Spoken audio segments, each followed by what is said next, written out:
بسم اللہ الرحمن الرحیم۔ بسم اللہ الرحمن الرحیم۔ علم حدیث اور اصول حدیث کا آج سبق نمبر 47 ہے۔ آج کے سبق کا عنوان ہے حدیث شاذ کی بحث۔ آج کے سبق میں ہم حدیث شاذ کے بارے میں تفصیل ذکر کریں گے۔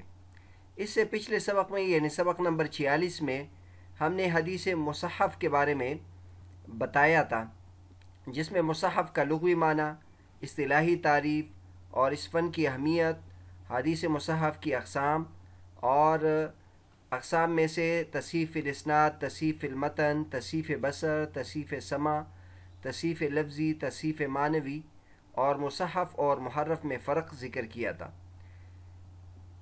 اور اس کے بعد یہ ذکر کیا تھا کہ تصحیف راوی کے لیے جرح کا سبب ہے کہ نہیں، اور تصحیف واقع ہونے کی وجوہات کیا ہے، تصحیف کے بارے میں کتابیں کون سی ہے، اس کے بارے میں تفصیل ذکر کی تھی۔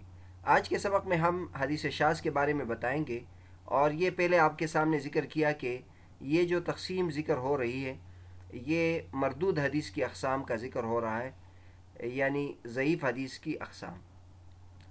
ضعیف حدیث کی بنیادی دو قسمیں بنتی تھی۔ ایک یہ ہے کہ راوی سند میں راوی گرا ہوا ہو تو اس کی 6 اقسام بنتی تھی: معلق، مرسل، معضل، منقطع، مدلس اور مرسل خفی۔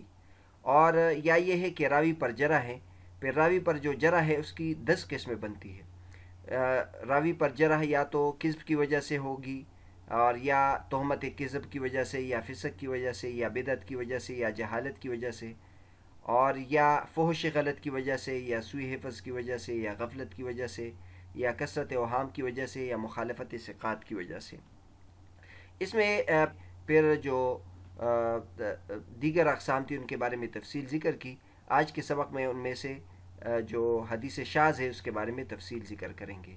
اور حدیث شاذ کا تعلق سوء حفظ سے ہے، یعنی جب انسان کا حافظہ خراب ہو جاتا ہے تو اس کی وجہ سے پھر وہ درست نقل نہیں کرتا اور وہ ثقہ راویوں کی مخالفت کرتا ہے۔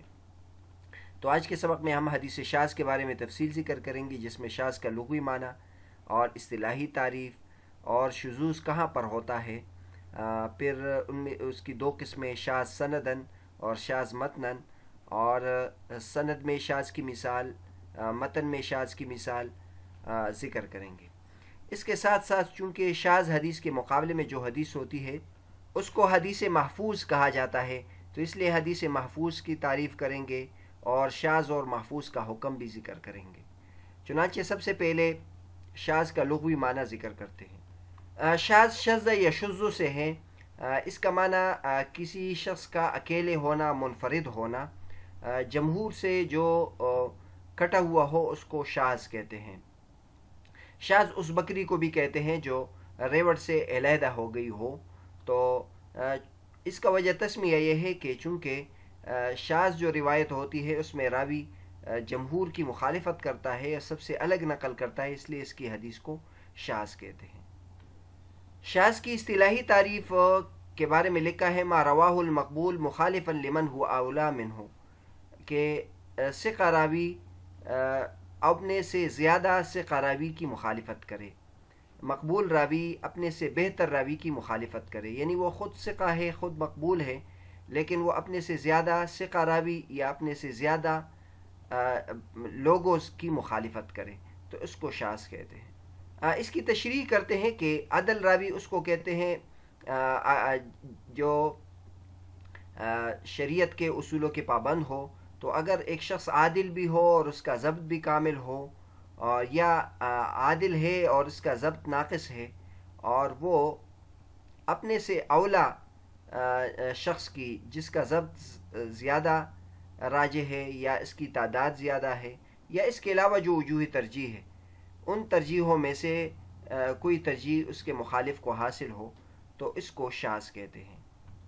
یہ آپ ذہن میں رکھیں کہ یہ جو تعریفات ہم ذکر کرتے ہیں یہ متاخرین کے نزدیک ہے۔ متاخرین کے نزدیک اس فن کو بہت زیادہ ترقی ملی اور انہوں نے ایک ایک چیز کو علیحدہ علیحدہ مقرر کر دیا اور منضبط کر دیا۔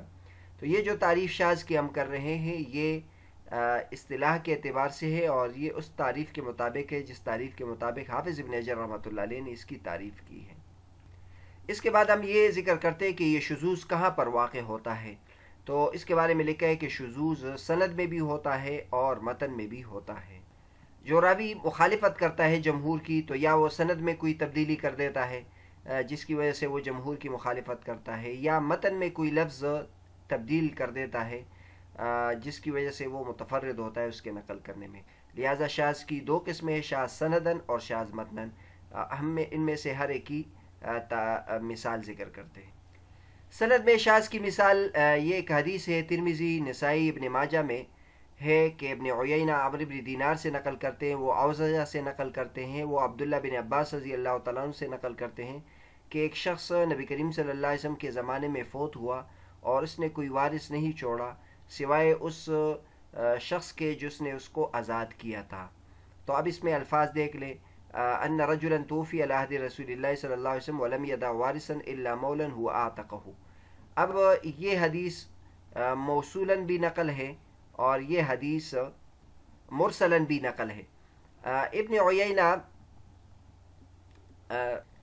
اس کو ابن عباس رضی اللہ تعالیٰ عنہ سے نقل کرتے ہیں، اور ابن جریج بھی ابن عیینہ کی طرح اس کو موصولاً نقل کرتا ہے. لیکن حماد بن زید ان کی مخالفت کرتا ہے. وہ جب اس حدیث کو نقل کرتا ہے تو اس کی سند کو اس طرح ذکر کرتے ہیں، عن عمرو بن دینار عن اوزجہ ان رجلا توفی علی عہد رسول اللہ صلی اللہ علیہ وسلم ولم یدع وارثا الا مولا هو اعتقه. اس میں ابن عباس رضی اللہ عنہ کا ذکر نہیں کرتے. تو چونکہ حماد ابن زید اس کو مرسلاً نقل کرتے ہیں اور دو شخصیات یعنی ابن عیینہ اور ابن جریر اور اس کے علاوہ وہ اس کو موصولاً نقل کرتے ہیں، اس لیے ابو حاتم رازی فرماتے ہیں کہ اس سند میں جو محفوظ ہے وہ ابن عیینہ رحمۃ اللہ علیہ کی حدیث ہے. حماد ابن زید اگرچہ اہل عدالت اور ضبط میں سے ہے، لیکن ابو حاتم رازی نے ان سے جو زیادہ تعداد میں محدثین نے ان کی روایت کو راجح قرار دیا ہے. جہاں تک متن میں شذوذ کی بات ہے تو اس کی مثال انہوں نے دی ہے. یہ ایک حدیث ہے، ابو داود، ترمذی شریف میں ہے. سند اس کی ہے عبد الواحد بن زیاد اعمش سے نقل کرتے ہیں، وہ ابو صالح سے نقل کرتے ہیں، وہ ابو ہریرہ رضی اللہ تعالیٰ عنہ سے مرفوعاً نقل کرتے ہیں کہ نبی کریم صلی اللہ علیہ وسلم نے فرمایا اذا صلی احدکم الفجر فلیستجع عن یمینہ. جب تم میں سے کوئی فجر کی نماز پڑھے تو دائیں کروٹ لیٹ جائے. امام بہقی رحمۃ اللہ علیہ فرماتے ہیں کہ اس میں عبد الواحد نے ایک عدد کثیر کی مخالفت کی ہے، کیونکہ علماء کرام نے اس حدیث کو نبی کریم صلی اللہ علیہ وسلم کے فعل کے طور پر نقل کیا ہے، نبی کریم صلی اللہ علیہ وسلم کے قول نقل نہیں کیا. اور عبد الواحد جو راوی ہے وہ تمام سے راویوں میں سے متفرد ہے. جو امام اعمش کے شاگرد ہیں وہ سب اس طریقے سے نقل نہیں کرتے، وہ سب اس کو نبی کریم صلی اللہ علیہ وسلم کے فعل کے طور پر نقل کرتے ہیں، لیکن عبد الواحد اس کو نبی کریم صلی اللہ علیہ وسلم کے قول کے طور پر نقل کرتے ہیں. تو لہٰذا یہ شاذ ہوا. یعنی یہ جو حدیث ہے کہ جب تم میں سے کوئی فجر کی نماز پڑھے تو دائیں کروٹ لیٹ جائے، یہ حضور صلی اللہ علیہ وسلم کا فعل تھا. یعنی حضور صلی اللہ علیہ وسلم جب فجر کی سنتیں پڑھتے تھے تو دائیں کروٹ لیٹ جاتے تھے، یہ ایک فعل تھا. لیکن جو عبد الواحد ہے اس نے نبی کریم صلی اللہ علیہ وسلم کے قول کے طور پر اس کو روایت کیا، تو یہ ان کی غلطی ہے. یہاں تک شاذ کی بحث مکمل ہو گئی، مثالیں بھی آپ کے سامنے آ گئی. جیسے کہ پہلے بتایا تھا کہ چونکہ شاذ میں ایک دوسری روایت کے مقابلے میں اس حدیث کو شاذ کہتے ہیں، تو لہٰذا اس کا جو مد مقابل حدیث ہے اس کو محفوظ کہتے ہیں. لہٰذا مقبول حدیث شاذ حدیث کے مقابل میں جو حدیث ہوتی ہے وہ محفوظ ہوتی ہے. تو لہٰذا محفوظ کی تعریف کیا ہوگی؟ تو محفوظ کی تعریف ہے ما رواہ الاوثق مخالفا لروایت الثقۃ، کہ اوثق روایت کرے ثقہ راوی کی روایت کے مخالف. یعنی جب دو حدیثوں کا آپس میں اختلاف ہو جائے متن میں یا سند میں، اور اس میں اگر اختلاف ایسا ہو کہ دونوں میں تطبیق نہیں ہو سکتی ہے، تو ثقہ راوی کی روایت اور ان میں سے ایک اوثق ہے اور ایک ثقہ ہے، تو ثقہ راوی کی روایت کو شاذ کہیں گے، اور اس کے مقابل میں جو محفوظ راوی جو اوثق راوی ہے اس کی روایت کو محفوظ کہیں گے. اور محفوظ کی علیحدہ سے مثالوں کی ضرورت نہیں ہے، کیونکہ گزشتہ جو مثالیں تھی شاذ کی میں مد مقابل جو مقابل محفوظ روایت ہے وہ بھی ہم نے ذکر کی ہے، لہٰذا وہ محفوظ کی مثال ہو جائے گی۔ آخر میں یہ ذکر کرتے ہیں کہ شاذ اور محفوظ حدیث کا حکم کیا ہے۔ تو یہ آپ حضرات کو پتہ ہے کہ یہ ضعیف حدیث کی اقسام چل رہی ہے، اور شاذ حدیث بھی ضعیف احادیث کی اقسام میں سے ہے، لہٰذا شاذ بھی ضعیف حدیث ہے اور اس پر عمل نہیں کیا جا سکتا، اور اس کے مقابلے میں جو محفوظ حدیث ہے وہ مقبول ہے، اس پر عمل کیا جا سکتا ہے۔ تو لہٰذا یہ شاذ اور محفوظ کا حکم بھی آپ کے سامنے آ گیا۔ شاذ اس کو کہتے ہیں جو ضعیف حدیث ہو، اور محفوظ یہ مقبول حدیث کو کہتے ہیں۔ اور آپ کو یاد ہوگا شاذ کے بارے میں اس سے پہلے بھی ہم نے تفصیل ذکر کی تھی، اس میں ہم نے بتایا تھا کہ بعض حضرات کے نزدیک شاذ میں مخالفت کی قید ضروری نہیں ہے۔ ہر وہ حدیث جس کا متن یا جس کا جو سند ہے وہ دیگر حضرات سے منقول نہ ہو تو اس کو بھی کبھی کبھی شاذ کہہ دیتے ہیں۔ تو بہرحال آج کا جو ہمارا سبق تھا، سبق نمبر 47، وہ حدیث شاذ کے بارے میں تھا، جس میں ہم نے شاذ کا لغوی معنی بیان کیا اور شاذ کی اصطلاحی تعریف بیان کی، اور شذوذ کہاں پر ہوتا ہے اس کے بارے میں تفصیل ذکر کی۔ کبھی شاذ شذوذ سند میں ہوتی ہے اور کبھی شذوذ متن میں۔ پھر اس کے بعد ہم نے ہر ایک کی مثال ذکر کی، سند میں شذوذ کی مثال، اس طرح متن میں شذوذ کی مثال۔ اس کے بعد پھر ہم نے حدیث محفوظ کا تعارف کرایا، اور ساتھ یہ بھی ذکر کیا کہ شاذ اور محفوظ کا حکم کیا ہے۔ اگلے سبق میں ہم مجہول راوی کی جو روایت ہے اس کے بارے میں تفصیل ذکر کریں گے۔